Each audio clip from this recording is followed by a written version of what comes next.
Estamos aqui hoje no primeiro episódio do Vomcast. Eu sou a Dayana, presidente do Grêmio Estudantil da Valmiro Marques Nunes, e junto com o meu vice Cauê, nós vamos conversar com vocês hoje.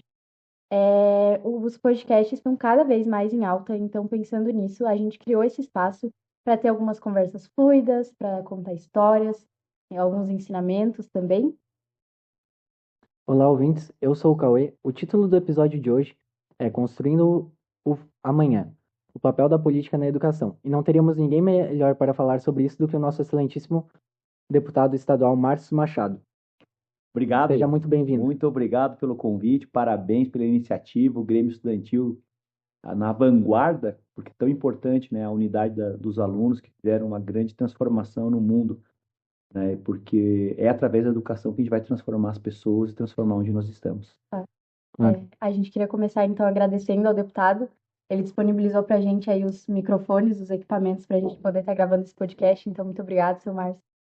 E começando aí a conversa, então, se o senhor puder contar uma breve história sobre você. Pois bem, então, primeiro quero agradecer a você que está nos assistindo, compartilha, divulga para a família. É um podcast maravilhoso, um Vomcast. Então, estou feliz da vida de ser o primeiro entrevistado de um legado maravilhoso que vocês vão deixar. É uma honra para a gente, deputado. Obrigado. A Fico gente que feliz. agradece. E aqui foi apenas um mimo aqui que eu deixei para vocês aí para dar essa grande guinada. O Márcio Machado, ele, na idade de vocês, eu era um jovem que não me interessava por política. Olha só que interessante. Não me interessava, gostava muito, achava os políticos tudo um lambão. E aí eu fui indo e de repente teve uma eleição. Numa eleição, a pessoa pegou, foi lá e quis comprar a gente lá, tá? Uns amigos meus. Ah, vou dar uma cerveja para você, isso aqui. E repudiou aquilo. E aí, quando eu comecei a estudar, porque eu queria fazer odontologia, e aí eu comecei a estudar história. E aí, na história, eu falei assim, puxa vida, homens e mulheres que pagaram o preço para poder transformar o seu mundo ali, guinar a história de fato, né? E aí, o que eu fiz? Eu falei, poxa vida, me deu um despertar. E quando eu peguei o meu primeiro voto foi nulo, eu me anulei, e eu fiquei muito envergonhado com isso, porque eu falei assim, poxa, o cara quer me comprar e eu não vou votar em ninguém, esses lambão aí, labaço. Sim. E aí eu me anulei. E eu falei, o sistema quer que as pessoas de bem se anulem, que tem aquela questão do grito dos maus, que ecoam, e as pessoas de bem, elas não querem confusão, elas querem ficar mais na vida delas. E aí eu estudando, e eu falei assim, não, eu quero ser político. E um dia eu estava com um amigo meu, assim, ele também queria ser político, hoje ele está na Itália, que é o Armando, daí a gente estava numa festa de terceirão, falei, vamos ver quem cumprimenta mais gente aqui. E a gente começou a cumprimentar eu e ele depois. Lá no final da festa, na metade da festa, assim, eu falei, se encontramos e agora deu, né? Só que criou um clima tão legal, tão positivo na festa, que todo mundo tava feliz, todo mundo tava alegre. Por quê? Porque tu cria aquela estrutura. E a partir daquele momento eu falei assim, o que eu posso me diferenciar? Eu fui fazer odontologia no Paraguai, fiz por um ano de odontologia, eu queria ser dentista. Eu falei, então eu vou usar do trabalho do dentista, da saúde, para ser político, porque é um caminho. Mas acabou dando alguns problemas lá no Paraguai e eu voltei. Eu estudei com o Anderson Catone, dos Hotéis Catones de Lages, e acabou não dando certo lá, a gente acabou retornando. Aí eu numa festa, eu nas festas, eu numa festa, tava conversando com uma amiga minha, que é a Charlot, e ela comentou o seguinte, olha, tu quer ser político? Eu falei, quero, tal. Tem um curso de ciência política. Naquele dia, naquela noite ali, eu já cheguei em casa, fui pro computador, era aqueles internet de escada ainda, né? E falei, entra nessa internet aí e tal. Entrei, acessei e descobri o curso lá em Itajaí e também em Porto Alegre. E aí eu fui fazer o curso de ciência política em Itajaí. Eu foquei para ser político. Eu estudei para ser político. Meu irmão é médico, por exemplo. Então ele estudou para ser médico, um cirurgião plástico. Ele estudou. E eu estudei para ser político. A mãe chorou, né? Tá doido, menino, quer ser político. Chorando com a mãe abraçada. Falei, mãe, é o que eu quero e tal. E aí eu estudei ciência política. Lá eu fui presidente do Centro Acadêmico de Ciência Política, eleito e reeleito. E eu comecei a fazer a minha militância dentro do movimento estudantil. Então, através da UNE, que é a União Nacional dos Estudantes, através da União Catarinense de Estudantes. Então, eu sempre fui delegado do meu curso, representando os alunos. Só que tinha um concorrente meu que estudava comigo. E eu sempre ganhava dele.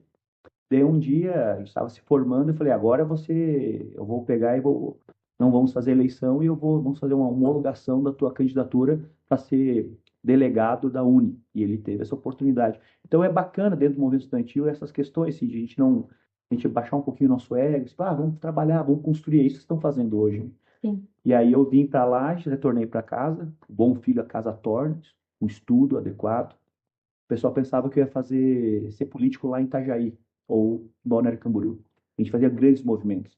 A gente paralisou várias vezes a universidade por conta dos aumentos de mensalidade. Então a gente paralisava a universidade. Teve uma questão bem interessante que aconteceu um ato muito ruim com uma menina na Univale, que ela fazia medicina.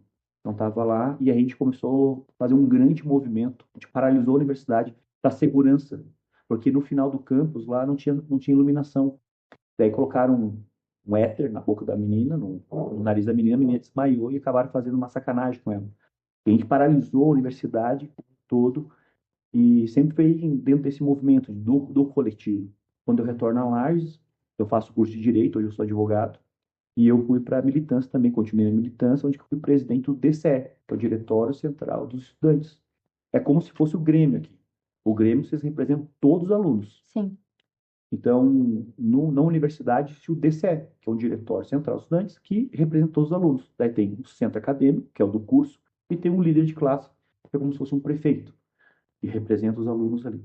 Então, dentro desse movimento, eu fui, fiz também pós-graduação em ciência política, e hoje, depois de algum tempo aí, de 25 anos, estou aqui com vocês.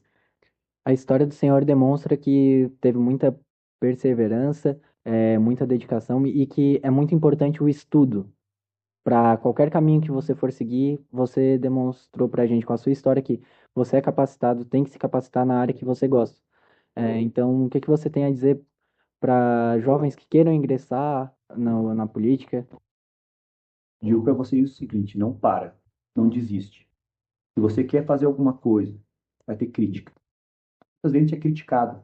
Só pelo fato de eu existir, eu sou criticado. Eu sou perseguido. Mas por quê? Porque eu sou uma pessoa maldosa? Não, porque eu faço alguma coisa pela coletividade. Isso ofusca as pessoas. Temos um grande problema que é o ego. O ego ele deve ser moído todo dia. É como escovar os dentes. Nós escovamos os dentes. Todo mundo escovou hoje. E quando acordou, depois tomou café, almoço, enfim. O ego é a mesma coisa. Então, o que eu digo para a juventude é como se fosse um funil. Temos dois lados do funil. Um funil, uma parte do funil que tu pode estar tranquilo agora, feliz da vida, fazer festa, se divertir um monte, só que o funil vai diminuindo. E lá na frente, a problemática. Agora, se o começo do funil ele é pequeno, o que é? Estudo, dedicação, empenho. Ali você vai estar o quê? Focado naquilo, hiperfoco. E depois você começa a ter uma vida melhor lá na frente, porque o funil aumentou. Então, eu acredito que a juventude, para que ela possa seguir os seus sonhos, ela tem que primeiro entender quem ela é. Somos imagem e semelhança do Criador. Identidade clara, clarificada. O que eu vim fazer aqui? Transformar. Um rio, ele não bebe da sua própria água. Uma árvore não come seus próprios frutos. Então, nós viemos aqui para servir, para nos conhecermos e transbordar. Transbordar. Então, o que eu falo sempre é não pare. Não para, não desiste, continua, foco, porque vai ter muitas nuances, vai ter muitas tempestades, porque a pessoa desiste.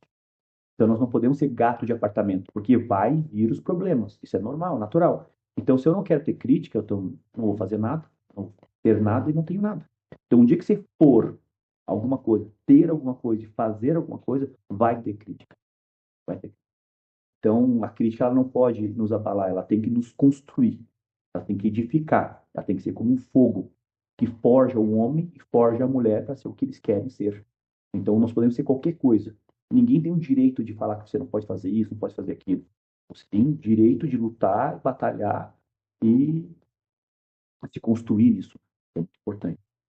Então, eu acredito que a juventude ela deve, as pessoas e vocês assim, olha, eu vejo quando eu estava na idade de vocês, eu era um menino ali, daquele jeitão, estudava e não sei o quê. Mas se eu tivesse esse entendimento que eu tenho hoje, o jogo era diferente.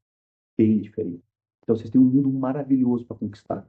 Maravilhoso. Agora, tem que ter um foco, porque muitas vezes a gente desfoca, né?